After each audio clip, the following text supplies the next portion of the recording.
Naglabas na ng Statement of Assets, Liabilities and Net Worth ang lahat ng mga kasalukuyang senador. Balitang hatid ni Tina Panganiban Perez.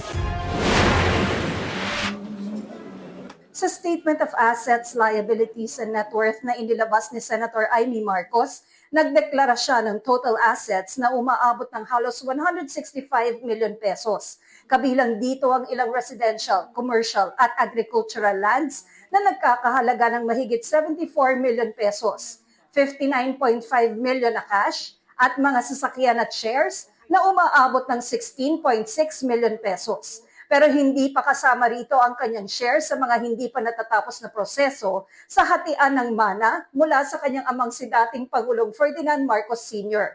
Wala siyang idineklarang liabilities o utang, kaya ang kanyang net worth ay halos 165 million pesos. Si Senator Alan Peter Cayetano naman, nagdeklara ng total assets na umaabot ng 110.6 million pesos. Kasama rito ang halos 13 million pesos na mga condominium unit, 30.5 million pesos na cash, mahigit 4 million pesos na halaga ng mga alahas, artworks at personal na gamit, at 30.7 million pesos na investments. Joint sal-en nila ito ng asawa niyang si Taguig City Mayor Lani Cayetano. May liabilities o utang silang umaabot ng 1.5 million pesos. Ang deklaradong net worth, mahigit 109 million pesos. Si Senator Bato de la Rosa naman, nagdeklara ng total assets na umaabot ng 61.3 million pesos. Malaking bahagi nito mula sa ilang residential at agricultural lots na halos 44.7 million.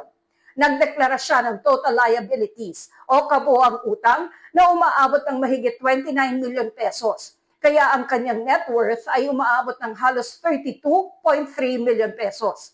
Sa ngayon, lahat na ng mga senador ay naglabas na ng kanilang sal-en. Base sa kanilang mga deklarasyon, pinakamalaking net worth si Senador Mark Villar, na sinundan ng kapwa-bilyonaryong si Senador Rapi Tulfo at kapatid niyang si Erwin Tulfo. Pinakamaliit naman ang idineklarang net worth ni na Senadora Risa Ontiveros at Senator Chis Escudero. Tina Panganiban Perez, nagbabalita para sa GMA Integrated News.